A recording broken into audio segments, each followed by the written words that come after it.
Selamat siang, Bapak Haris dan Bapak Yusuf. Perkenalkan nama saya Dini Antika, Pak, dari kelas MJ701. Izinkan saya untuk mempresentasikan tugas terstruktur terkait manajemen strategik. Tapi sebelumnya saya mohon maaf, di sini saya mengerjakan tugasnya secara mandiri karena saya sedang kurang sehat, Pak. Takutnya kalau ikut kelompok, kelompoknya terkendala karena kondisi saya yang sedang kurang fit. Selanjutnya langsung saja ya Pak, mohon izin saya untuk share screen.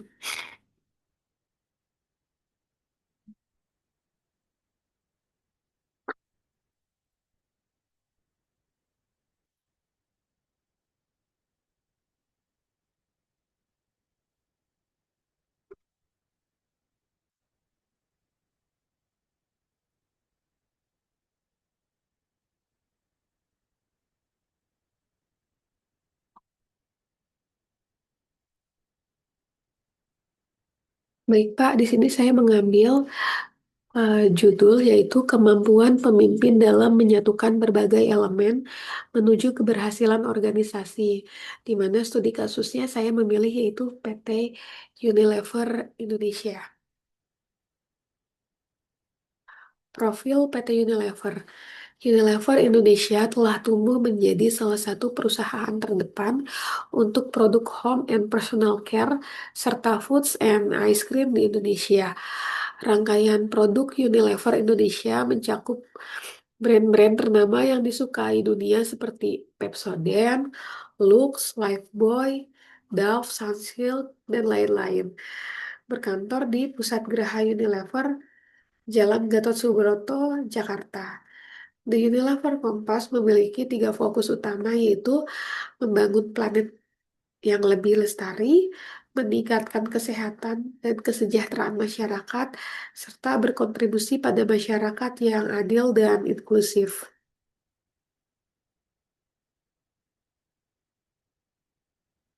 Berikut adalah maksud dan tujuan dari penulisan makalah.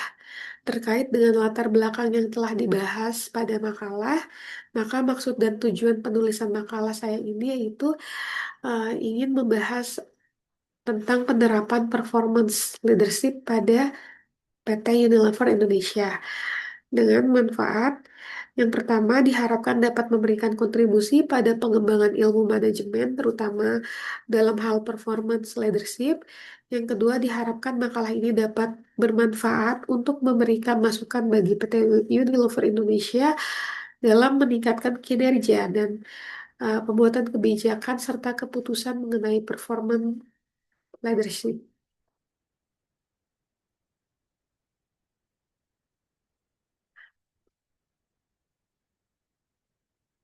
Unilever memiliki banyak anak perusahaan dan merek di berbagai kategori produk.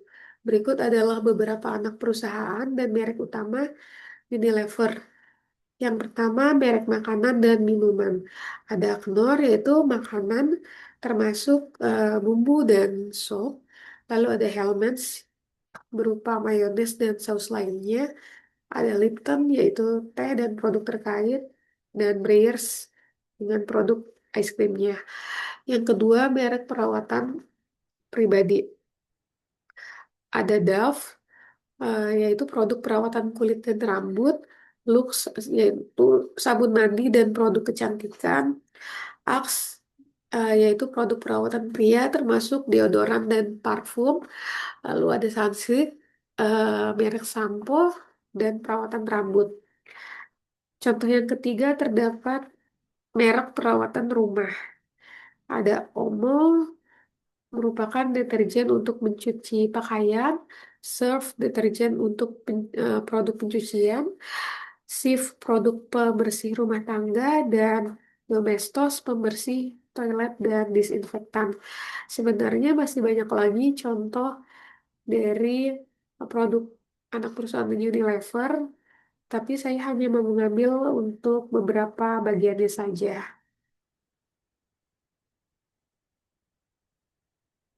Berikut adalah Benji Yap, merupakan Presiden Direktur saat ini PT Unilever Indonesia.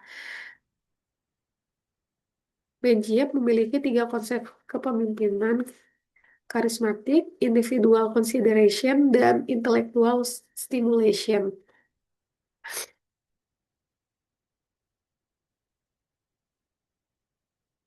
Gaya kepemimpinan dan prestasi eh, Presdir PT Unilever Indonesia saat ini yaitu di mana menjela di mana beliau menjelaskan kepemimpinan yang berlandaskan prinsip winning with purpose yang berfokus pada yang berfokus pada transformasi produk menjadi merek dengan tujuan sosial yang lebih mendalam.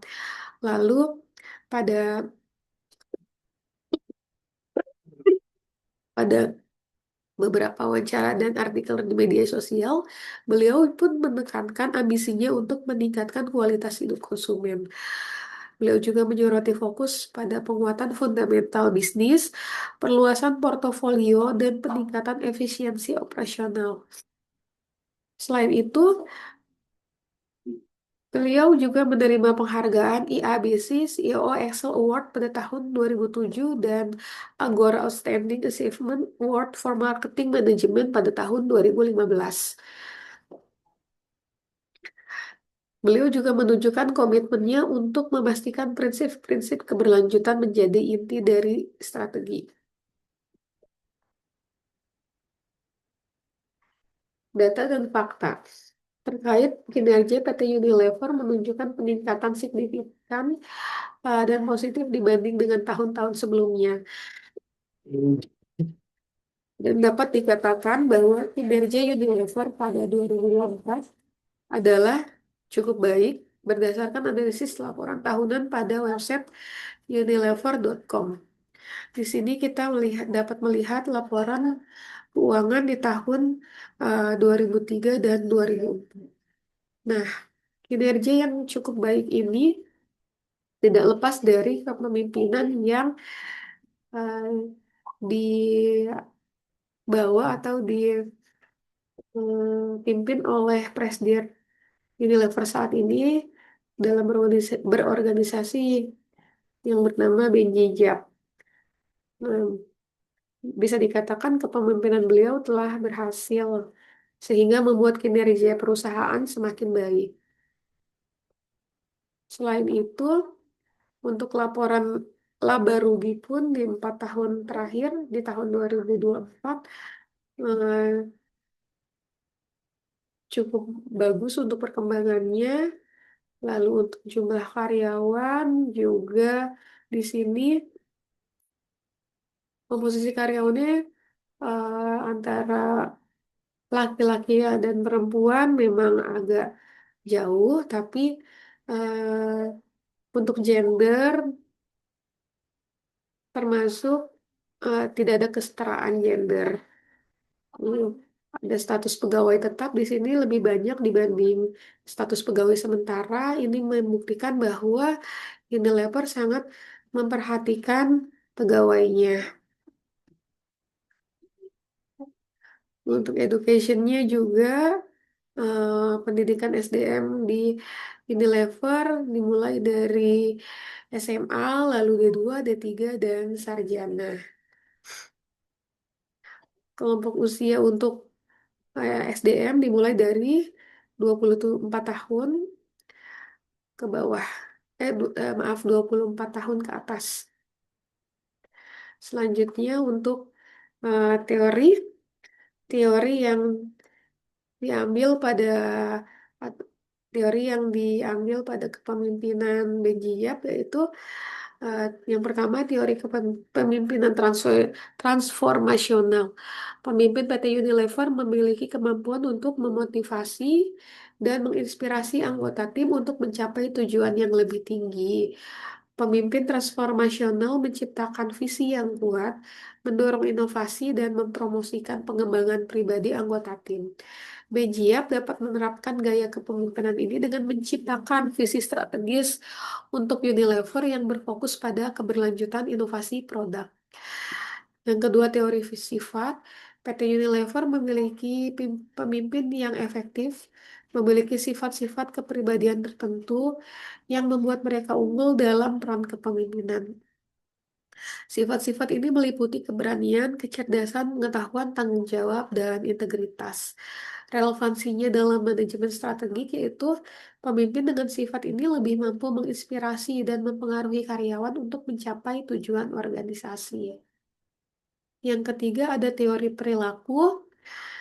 PT Unilever menekankan bahwa kepemimpinan yang efektif bukan bawaan dari lahir, melainkan dibentuk melalui pengembangan keterampilan dan perilaku yang tepat. Pemimpin dapat belajar untuk menjadi lebih efektif untuk pelatihan dan pengalaman. Dan relevansi dalam manajemen strategiknya yaitu pemimpin dapat mengembangkan keterampilan seperti komunikasi, pengambilan keputusan, dan manajemen konflik untuk mengimplementasikan strategi dengan lebih efektif. Lalu yang keempat, teori pemimpin karismatik. PT Unilever memiliki pemimpin yang dapat mempengaruhi dan memotivasi karyawan melalui daya tarik pribadi dan komunikasi yang efektif. Pemimpin karismatik dianggap inspiratif dan mampu menggairahkan karyawan untuk bekerja lebih keras. Relevansinya yaitu pemimpin karismatik dapat membangun komitmen yang kuat terhadap visi strategis organisasi. Dari hasil analisis didapatkan kesimpulan bahwa peran kepemimpinan dan budaya organisasi memiliki dampak yang signifikan terhadap ketercapaian kinerja unggul yang berkelanjutan di perusahaan Unilever. Berikut adalah beberapa dampak utama dari peran kepemimpinan dan budaya organisasi. Yang pertama, produktivitas yang lebih tinggi, kepuasan dan retensi karyawan yang tinggi, inovasi dan adaptasi yang lebih baik, pencapaian tujuan strategis, reputasi perusahaan yang baik. Yang terakhir itu kesimpulan serta saran.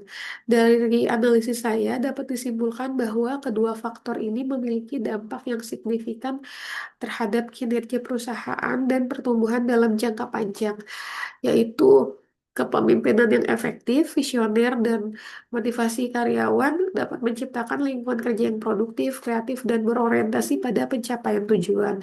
Yang kedua, pemimpin yang mampu menginspirasi, memberikan arah yang jelas, dan memberdayakan karyawan akan meningkatkan kepuasan dan retensi karyawan yang pada gilirannya akan berdampak positif pada kinerja perusahaan secara keseluruhan.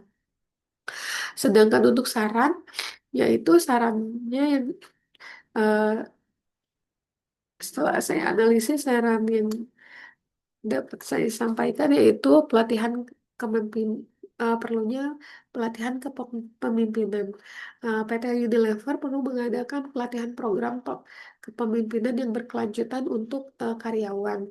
Lalu penerapan gaya kepemimpinan yang fleksibel, di mana pemimpin harus mampu menyesuaikan gaya kepemimpinannya dengan situasi dan karakteristik tim. Yang ketiga, penguatan komunikasi internal. Membangun saluran komunikasi yang terbuka dan transparan akan membantu meningkatkan pemahaman dan keterlibatan karyawan dalam proses mengambil keputusan. Yang keempat, fokus pada budaya organisasi. Membangun budaya organisasi yang positif dan mendukung inovasi harus menjadi prioritas. Yang terakhir, evaluasi dan adaptasi. Perusahaan Unilever harus secara rutin mengevaluasi efektivitas strategi dan kepemimpinan yang diterapkan serta bersedia untuk melakukan penyesuaian sesuai dengan perubahan lingkungan dan kebutuhan pasar. Sekian presentasi dari tugas saya. Kurang lebihnya saya mohon maaf. Terima kasih.